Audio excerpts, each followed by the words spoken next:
Vous suivez Jeunesse Dorée sur E-Télé Bénin, chers téléspectateurs, la seule émission de bonne humeur, de littérature, de culture, d'éducation. Eh bien, nous sommes déjà dans la rubrique de littérature, des lettres et des arts, c'est son nom. Et le chroniqueur qui va nous tenir en haleine tout au long de cette rubrique, c'est bien sûr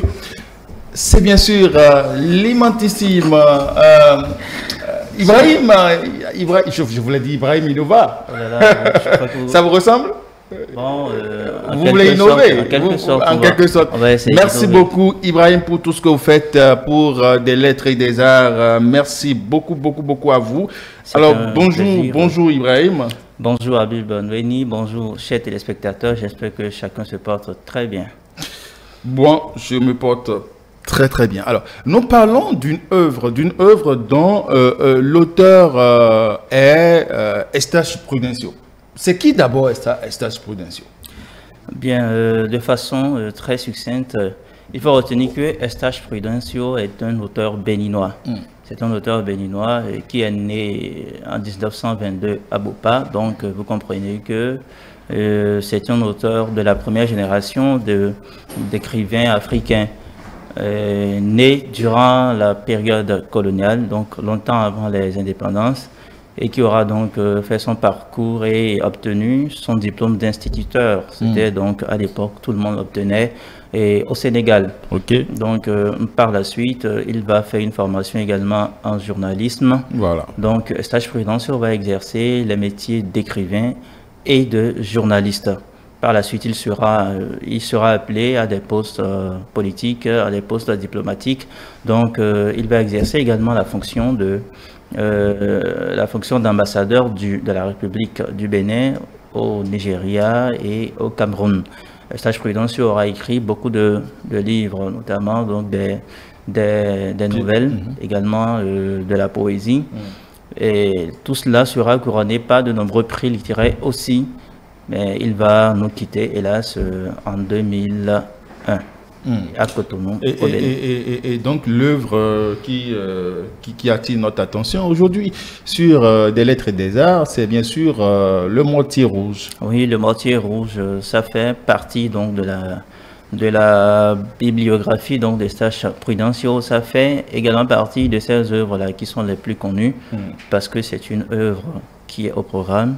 Rappelons au passage que Eustache Prudencio a lui tout seul deux œuvres au programme. Donc, je ne sais pas s'il y a encore un autre écrivain qui jouit de ce prestige-là dans notre enseignement. Donc, Le Mortier Rouge, c'est une œuvre qui est au programme, c'est un recueil de nouvelles. Et dans ce recueil, nous avons 10 nouvelles. Donc, à savoir Le Mortier Rouge, qui est la nouvelle éponyme. Ensuite, nous avons Amour sonnante et trébuchante. Puis Menottes meurtrières. Après cela, nous avons J'y suis, j'y reste. Allô, une triste nouvelle. La vermine, le médium, Monsieur le Président, La montre d'or, le délinquant. Donc toutes ces nouvelles traitent des thématiques aussi variées qu'intéressantes. On peut rappeler rapidement la première, je veux dire, œuvre de Eustache Prudencio qui est au programme en seconde, je crois. Ah oui, en classe de seconde. Rappelez-moi le titre, s'il vous plaît. Vous me collez là. Et en classe de seconde, nous avons... Je crois qu'on a Le Gant à bégayer. Non, oui, on a Le Gant à bégayer. Ça, c'est l'inspecteur Apollinaire Agbazaou. Oui. Ça va venir. Alors, Le Mortier Rouge, c'est quoi Le Mortier Rouge? Est-ce que cela fait référence à notre mortier domestique? Oui, ça fait référence à notre mortier domestique, je dirais cet instrument qu'on utilise pour faire de la cuisine, pour faire de l'impilé notamment, pour faire de la sauce graine, tout ça, tout ce que vous voulez. Mais dans cette nouvelle qui est intitulée Le Mortier Rouge et qui donne en même temps son titre à l'œuvre, imaginez-vous deux femmes qui sont amies et qui se sont séparées durant leur adolescence. Il y a l'une qui va au Nigeria et 20 années après, elle revient au pays à l'occasion donc des obsèques de sa mère. Oui. Et quand elle entre au pays, elle revient riche comme Crésus, comme on dit, riche comme Crésus. Elle organise donc les funérailles de sa défunte mère telles qu'on n'en avait jamais, alors jamais vu. Et cela restera certainement gravé dans la mémoire collective pour encore beaucoup de décennies. Donc, à son retour, elle qui était partie toute pauvre, elle revient immensément riche. Alors, ça intrigue tout le monde. Et son ami d'enfance, Wassila, il se rapproche d'elle et lui dit, mais comment est-ce que tu as réussi à devenir aussi riche? Elle dit, bien, ce sont des affaires. Et Wassila lui dit, moi aussi je souhaiterais que tu m'inities à tes affaires parce que je veux être également riche.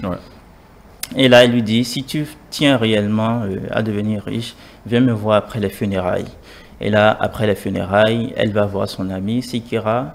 Elle lui dit, tiens, tu m'avais promis donc que tu m'initierais donc à tes activités pour que moi aussi je devienne riche. Et là, elle lui dit, si réellement tu veux devenir riche, il va falloir donc que tu tombes enceinte de ton mari Inoussa, et que tu le quittes pour venir chez moi au Nigeria où je suis. Et là, je te dirai la suite après. Mais Wassila, elle aimait son mari, elle n'a pas tout de suite accepté cette proposition. Elle a essayé donc de contre-argumenter, mais son interlocutrice revenait sur ce qu'elle avait à perdre. Et ce qu'elle avait à perdre était vraiment beaucoup, était énorme. Donc elle voulait devenir riche coûte que coûte. Elle finit quand même par s'y plier, par accepter la proposition. Voilà, elle tombe enceinte, elle monte un stratagème pour quitter son mari. Un soir, le mari revenait comme ça du travail, ayant remarqué sa cousine. Elle lui dit, tiens, donc tu commets de l'adultère avec ta cousine, voilà, donc à partir de maintenant, on n'est plus ensemble. Et puis, puisqu'elle était déjà enceinte, donc elle a trouvé ce prétexte-là et elle s'en est allée. Elle est partie, elle a rejoint son amie au Nigeria. Maintenant, 9 mois après, quand elle était à terme, elle a accouché, son amie l'amène voir un accoucheur quand elle voulait accoucher. Donc, elle accouche avec l'aide de cet accoucheur-là, qui en même temps est un charlatan, est un guérisseur, dit-on, traditionnel. Et c'est lui qui devrait par la suite faire ce qu'il fallait faire pour que Wassila également devienne riche. Et ce qu'il fallait faire, c'était quoi? Il fallait que Wassila elle-même, elle pile son propre bébé, le bébé qu'elle vient de mettre au monde, qu'elle le pile dans un mortier. Donc, le guérisseur a amené donc le mortier qui était déjà tacheté de sang. Donc, ce mortier elle était déjà rouge de sang. Du sang humain. Donc il fallait qu'elle pile donc son bébé de 7 jours dans ce mortier et ce guérisseur lui ferait un savon à base donc du produit de ce bébé pilé et d'une poudre noire et dont elle se laverait à un carrefour 7 fois de suite et par la suite donc elle sera riche. Quand on lui a fait la proposition, elle a dit non. Elle a refusé catégoriquement. Elle s'est sauvée. Elle a cherché le domicile donc du chef village. On l'a conduite là-bas, mais par la suite, elle ne se souvenait plus ni du nom de Sikira, ni même du lieu où on l'avait fait accoucher. Bien sûr. Donc, la seule chose dont elle se souvenait, c'était le nom de son mari à elle et le nom de son village. Donc, par la suite, on la ramène au village, mais elle mourra quelques mois plus tard parce que cette expérience l'a psychologiquement troublée. Donc, elle va mourir et elle laissera ainsi son bébé. Voilà donc la première nouvelle donc, qui donne son titre, Le mortier rouge à toute l'œuvre. L'autre nouvelle... Oui, allez-y, sinon j'ai quand même une question, pour le mortier rouge, mais allez-y d'abord. Voilà pour la deuxième nouvelle qui est Amour sonnante et trébuchante. Et ça raconte une histoire malheureuse, mais de plus en qu'on vit de plus en plus, qu'on constate de plus en plus, une concurrence entre une mère et sa fille biologique. Donc ici nous avons une fille, une mère, une veuve, qui a à charge 3 enfants, dont l'une, elle a tout fait donc pour l'envoyer à l'extérieur, en Angleterre notamment. Et donc durant son absence, cette mère entretenait une relation avec un El Hadj de son village. Mais au retour donc de sa fille aînée, le El Hadj s'amourache de cette dernière. Et cette dernière, ne sachant rien de ce qu'il y a entre elle et la mère, finit également par tomber sous les charmes du El Hadj. et finit même pas avoir un enfant, pas avoir une grossesse de ce monsieur.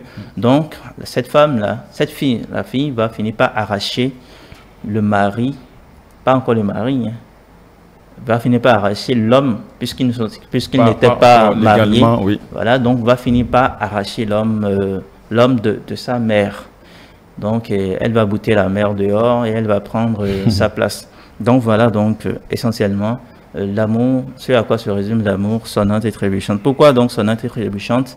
Quand on parle de sonnante et trébuchante, ça nous rappelle cette phrase, cette expression de espèce sonnante et trébuchante qui renvoie à l'argent.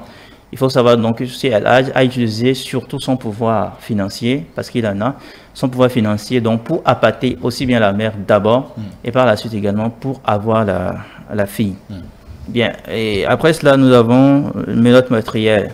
Ménote meurtrière, ça nous raconte l'histoire malheureuse d'un vieillard retraité de la gendarmerie, donc qui prend sa retraite et qui se retire au village, qui ouvre une tabletterie, c'est-à-dire il fabrique donc des meubles avec sa pension.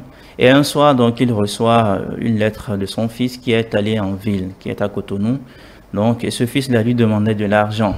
Ce fils-là qui est allé travailler, qui n'est pas marié, donc qui n'a aucune charge, demande de l'argent à son père, ce vieux retraité. Mais cela ne devrait normalement pas se faire parce que si vos parents vont à la retraite, si vos parents atteignent le 3e âge, c'est à vous, enfants, de vous en occuper. Mais pourquoi est-ce que cet enfant-là veut encore qu'il continuer de bénéficier encore de l'argent parental, tout ça? Donc cela intrigue le père. Il se demande, mais tiens, mon fils qui n'a ni charge, qui n'a ni enfant, ni femme, pourquoi est-ce qu'il ne peut pas gérer sa vie convenablement? Il me demande de l'argent. Il était donc sur ses réflexions quand un ami vient. Un de ses amis d'antan vient de Cotonou et lui apporte les nouvelles. Il dit, tiens, hier soir, j'ai croisé ton fils dans un nightclub et il faisait la vie avec ses amis. Il avait même bu au-delà de ses moyens. Donc, ce qui fait qu'on l'avait réquisitionné. Donc, puisque j'étais là avec mes amis, j'ai dû le délivrer. Donc, c'est cet ami-là qui a payé pour qu'on libère l'enfant. Donc, l'enfant, dans sa lettre demandant de l'argent, continuait. Cela donnait au père à réfléchir. Donc il s'est dit, tiens, j'irai à l'église pour demander au Seigneur de guider mon enfant. Donc il se met en route, il va à l'église, et c'est à l'église que sa femme le rejoint. Et sa femme le rejoint, elle lui dit, et on vient de me téléphoner de la ville pour dire qu'on a arrêté notre fils, que la police a arrêté notre fils parce qu'il serait impliqué dans du trafic, dans également de l'usage, comme on le dit en termes juridiques, de faux et usage de faux. Faux usage de faux. Voilà, faux usage de faux, donc on l'a arrêté. Donc le septuagénaire, donc n'ayant pas reçu convenablement la nouvelle, donc tombe raide et meurt donc sur le coup de cette mauvaise nouvelle. La nouvelle qui suit, j'y reste très rapidement. C'est une nouvelle qui met en exergue l'amour pathologique que nos chefs d'État ont du pouvoir présidentiel. Et cet amour-là consiste à quoi? Il y a un chef d'État qui n'arrive plus à bien gérer donc son peuple. Le peuple manifeste, et il ordonne qu'on tire sur le peuple, il ordonne qu'on fasse tout au peuple. Mais il refuse tout de même de quitter le fauteuil présidentiel. Le fauteuil présidentiel, ouais. Ses proches collaborateurs lui disent, même sa propre femme lui dit, tiens, il faut quitter le pouvoir avant que ce pouvoir-là ne te quitte. Mais il s'accroche quand même au pouvoir. Il dit qu'il fera tout et tout quand même pour rester au pouvoir. Mais ça fait qu'un soir, il a été victime d'un coup d'État parce que sa garde rapprochée, n'en pouvant plus, l'a démis de ses fonctions et l'a arrêté. Maintenant, la dernière nouvelle dont nous allons parler ici, c'est Allô, une triste nouvelle qui raconte l'histoire d'une famille nigériane où entre le père et le fils, le courant ne passait pas. Donc le fils s'envole pour Londres et le père, quelques temps après, le père reçoit un appel pour lui dire, tiens, que le fils est décédé. Et là, il organise tout le nécessaire donc pour faire les funérailles. Et c'est à ce moment qu'un membre de la famille dit, tiens, et votre fils, il est décédé à Londres, mais sa femme qui vit à Londres ne nous appelle pas pour dire, pour se plaindre de quoi que ce soit. Est-ce qu'il ne faudrait pas mieux l'appeler d'abord pour savoir comment nous allons faire? Parce que la famille au Nigeria s'organisait déjà pour rapatrier le corps. C'est là donc, on appelle donc la femme à Londres et la femme dit, mais mon mari, il se porte très bien, il est même descendu avec notre fille. Et voilà, tiens, voilà, le voilà qui revient et il passe le mari donc à sa famille. Et voilà, chaleureusement, on accueille la bonne nouvelle. Donc, c'est pour dire que quoi, il faut donc savoir entretenir de bonnes relations. Cela a donné certes une bonne leçon à tout le monde. Parce est-ce qu'il fallait attendre que cet enfant-là meure réellement avant de chercher à recoller donc les morceaux? Bien donc sûr. voilà ce qu'on retient comme essentiellement. J'ai une ou deux questions pour vous, Ibrahim Adamou. Alors, j'ai noté dans la présentation des 5 nouvelles que la femme est au cœur, en quelque sorte, de ces nouvelles-là. Oui. Ensuite, nous avons la trahison, nous avons également l'argent. Quelle est la place de ces différents aspects, je vais dire, de notre société dans le fantastique qui s'abat parfois sur la population? Bien, c'est bien d'attirer voilà, l'attention de la population et surtout des lecteurs sur ces aspects-là, parce que il faut les mettre en garde. C'est vrai, l'argent, on le dit souvent, l'argent est un très bon serviteur, mais l'argent est également un mauvais maître. Parce que voyez-vous, ce que Sikirat, par exemple, elle a été capable de faire à cause de l'argent, et elle voulait également entraîner son ami. Voici là-dedans. Elle a déjà entraîné beaucoup de personnes dedans, donc l'argent, c'est vrai, c'est important. Je ne veux pas dire que l'argent n'est pas du tout important, mais l'argent n'est pas au-dessus de la vie humaine. Et si on laisse aller donc des gens, si on leur laisse croire que l'argent est plus important que la vie humaine, on aura détruit la société d'une façon ou d'une autre. Également, la femme, c'est elle là qui éduque la société, c'est elle là qui fait des enfants, c'est elle qui se charge donc de l'éducation de ses enfants et donc les valeurs que les enfants vont porter demain. C'est vrai, l'homme joue également sa partition, mais viennent en grande partie donc de la femme, puisque les enfants passent souvent le clair de leur temps dans la période de maturation, de formation, donc avec leur mère. Et si la mère n'a pas suffisamment de bonnes idées, cela va se répercuter sur les enfants qui vont former la société de demain. Et cette société-là sera donc à l'image de ce que, bonne ou mauvaise, donc sera à l'image de ce que la femme aura construit, aura semé. Voilà. Également, nous avons la trahison, nous avons la trahison, religion, nous avons la convoitise, et le tout gain ça. facile. C'est important de lire cette œuvre, Le Moitié Rouge. Et également, la toute dernière question pour laisser partir. Alors, quel est le rôle que ce livre joue au programme, surtout en classe de 3e? Oui, c'est vraiment très important, je crois, et très bien réfléchi, de mettre ce livre-là, d'avoir mis ce livre-là au programme en classe de 3e, parce que quand nous voyons un peu ceux-là qui sont en classe de 3e, la moyenne d'âge, ça tourne autour de 14 ans, 15 ans. Donc c'est déjà l'adolescence, ils sont en plein dans l'adolescence. Et c'est également le moment où il faut, pour discuter avec eux de sujets sérieux, relatifs surtout à comment vivre en société, relatifs surtout à quels sont les modèles qu'il faut promouvoir dans la société, qu'est-ce qu'il faut faire dans la société, qu'est-ce qu'il ne faut pas faire. Donc ils sont en pleine maturation. Et donc il faut qu'on leur apporte l'élément nécessaire donc, pour mener à bien cette maturation-là. Également, donc, quand on met une telle œuvre au programme, cela permet de susciter des débats.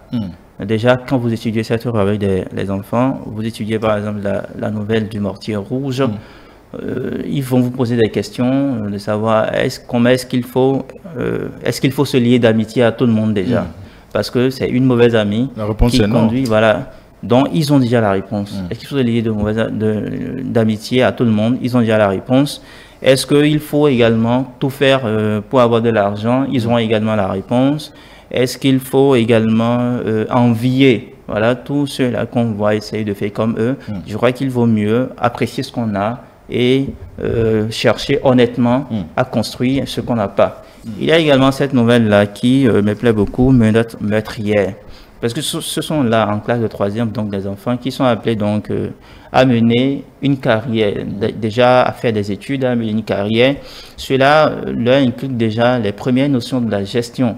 C'est vrai, quand vous aurez de l'argent, vous permettez beaucoup de plaisir, mais il ne faut pas satisfaire ces plaisirs-là au-delà de vos capacités. Sinon, vous allez paralyser aussi bien votre famille que votre société. Maintenant, au-delà de tout cela, il y a également le style même de rédaction de ce recueil de nouvelles. Et dans ce style, nous avons beaucoup d'éléments qui vont permettre aux apprenants d'enrichir leur vocabulaire, de soigner également leur expression, parce que de l'avis des professeurs de français, c'est surtout à ce niveau-là que le bas blesse. Donc si on met une œuvre d'une si bonne facture au programme, c'est également pour remédier un tant soit peu à cette carence-là qui se note chez les apprenants. Merci beaucoup. Nous allons revenir sur Bambigo. Bambigo qui est également au programme au nom des acculturés. Merci beaucoup, monsieur Ibrahim Adamou. Je vous intronise roi voilà, sur des lettres et des arts. Merci, nous allons vous raccompagner tout simplement en musique avec Nestor.